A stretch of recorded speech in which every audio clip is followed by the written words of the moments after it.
real story, Muzan kills Nezuko's family and turns her into a demon. He then leaves her behind instead of finishing the job. That moment changes everything because her brother Tanjiro finds her and refuses to give up on her. Then their journey to cure her begins. But what if Nezuko was raised by Muzan? In this twisted version, Tanjiro's mission would be to stop her, not save her. Most demons Muzan creates follow one pattern. They lose their humanity fast. So if Nezuko had been raised by him from the start, it's fair to ask whether she'd still be different or if she would have ended up just like the rest. In the real story, what kept her grounded wasn't strength alone. It was Tanjiro's loyalty. The protection spell Urokodaki placed on her that made her see humans as family, and the way her memories held on long enough to stop her from giving in completely, especially during those first few nights after she turned. Muzan wouldn't give her any of that because there'd be no spell and no one waiting to protect her, just commands and punishments. And the first time she disobeyed, he'd treat her like a broken tool instead of a child he spared. Still, even in the main timeline, Nezuko didn't evolve like the others. Her blood reacted in ways Muzan couldn't explain, and that helped her grow stronger without feeding. She resisted his influence and eventually survived in sunlight, and a demon like that would get his attention early. So even if she didn't fit his mold at first, he wouldn't get rid of her. Not out of care, but because her body was doing something he couldn't copy. Once he saw that, he'd push her harder to see how far it could go. Without anyone left to remind her of who she used to be, she might not even fight back at first, and if that dragged on long enough, she'd start believing that that was all she was meant for. You'd have to ask, if Muzan had kept Nezuko, would it be because he cared, or just because she was useful? The answer is that Muzan doesn't raise demons like a parent. He keeps them like weapons. Once he realized her blood let her survive without feeding and grow stronger on her own, he'd never let her go. Maybe at first he'd act like he was guiding her or giving her a purpose, but it would always be about control and not about her. The more power she showed, the more he'd twist it into something he could use. Without anyone left to remind her of who she used to be, she might start thinking that that was all she was meant for. But if Nezuko was taken by Muzan from the start, then would Tanjiro still become a demon slayer?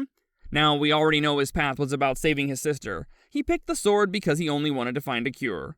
But in this version, there's no sister to protect, only the memory of a girl who disappeared the night his family was slaughtered. There's nothing to slow him down and no reason to show mercy without Nezuko by his side.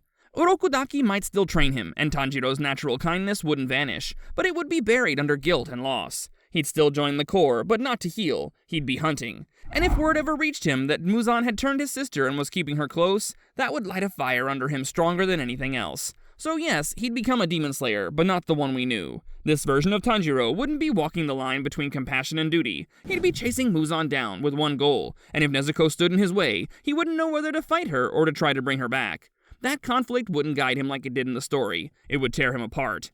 But what happens when they meet again, with Tanjiro now a full demon slayer, and Nezuko raised under Muzan's control? In the real story, Tanjiro never fears her. Even when she attacks humans or slips into a bloodthirsty state, he holds on because she always pulls herself back, and he knows she's still in there. But in this version, he wouldn't expect that. He wouldn't recognize her at all, because if Muzan raised her, then everything that kept her human, her memories, her bond with him, would be gone. He'd see that she's killed people. He'd see her strength, her blood demon art, and her eyes that don't show any trace of the sister he knew. And on her side, she wouldn't remember the boy who carried her through the snow or fought demons to protect her. She'd only know what Muzan drilled into her, and that is, Tanjiro is a demon slayer, and demon slayers are the enemy. So when they meet, there's no reunion but a battle. She's faster than he remembers and stronger than he's prepared for, and fully committed to the fight. He doesn't hold back either because he knows how dangerous she is now. Maybe something flickers and she pauses when she hears his voice or hesitates before landing a blow, but it wouldn't matter. Muzan wouldn't allow her to break control. If she starts to falter, he'd push harder or replace her with something worse. And if there's no way to reach her, then Tanjiro would have to make the call he never wanted to make. Stop her himself, or risk everything trying to bring her back. Now, could Nezuko rise through the ranks of the 12 Kizuki? If Muzan had raised her from the start, and if her strength kept growing the way it did in the original story, it wouldn't take long before she stood out among the other demons. Her ability to survive without feeding already broke every rule, but once her body started adapting by fighting during the day, recovering faster and hitting harder, that kind of power would be impossible for Muzan to ignore. And in the world of demons, standing out means getting tested. She wouldn't be left in the shadows for long because Muzan doesn't let potential sit still. He'd either send her to fight stronger enemies or pit her against other demons. You prove your worth by spilling blood, and if you don't, you get replaced. So if she lasted through that cycle, if she kept winning, there's no doubt she'd be offered a spot in the 12 Kizuki.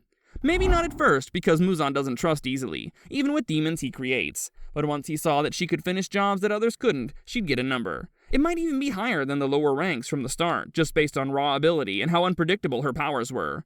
But earning a rank doesn't mean freedom, it just means control. And the real tragedy is, if Nezuko made it that far, it would mean she's learned to shut everything else out. The memories, the questions, the voice in her head that used to sound like Tanjiro. To rise through the ranks, she'd have to become what Muzan wanted from the beginning, a weapon. How far would Tanjiro go to stop her? In the real timeline, Tanjiro never gives up on Nezuko, no matter what she becomes. He always sees his sister underneath, and that belief is what keeps him grounded. But in this version, where she's been shaped by Muzan, and where she's climbed the Kizuki ranks and left a trail behind her, that hope would be a lot harder to hold on to. He wouldn't be chasing a cure anymore, rather chasing the person responsible for his family's death instead. If that person turned out to be Nezuko, then all that rage he's been carrying might not know where to land. At first, he might still try to save her. Maybe he'd hold back when they clash, searching for some part of her that remembers. But if every fight ends with more blood and no sign she wants to change, that window would start closing. He'd stop looking for signs and start preparing for the worst, because the longer she stays in Muzan's grip, the more she becomes someone he doesn't recognize. If it came down to stopping her or letting more people die, he'd do what had to be done, even if that meant killing her. It wouldn't be an easy choice, but he'd make it if there was no other way. But what about the ending? How would this version of the story actually end? In the real timeline, Nezuko makes it back. She's cured, Tanjiro survives, and they get a second chance at the life they lost. But if Nezuko stayed with Muzan, then she'd be one of the last demons standing during the final confrontation. Tanjiro wouldn't come looking to rescue her. By that point, he would have heard what she's done, and his focus would be on stopping Muzan. She would be there to stop him, not as his sister, but as Muzan's weapon. When the Demon Slayer Corps storm Muzan's stronghold, she'd be waiting near him. She'd be the one to face him directly when Tanjiro gets close. She'd attack fast, using the same explosive blood demon art. He'd block, but struggle to keep up. Her movements would be familiar, but her expression wouldn't be.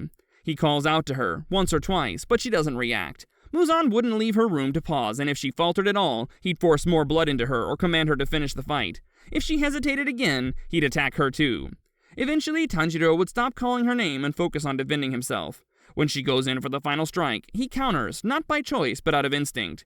His blade lands first, and she falls. Muzan either dies later in the chaos or flees. The others would find Tanjiro beside her body, too tired to speak, holding his sword and staring at what's left. There'd be no cure, no transformation back, just the end of a fight that never gave them a chance to speak as siblings. The mission would be complete, but she'd be gone. That's all for now. Don't forget to subscribe for more.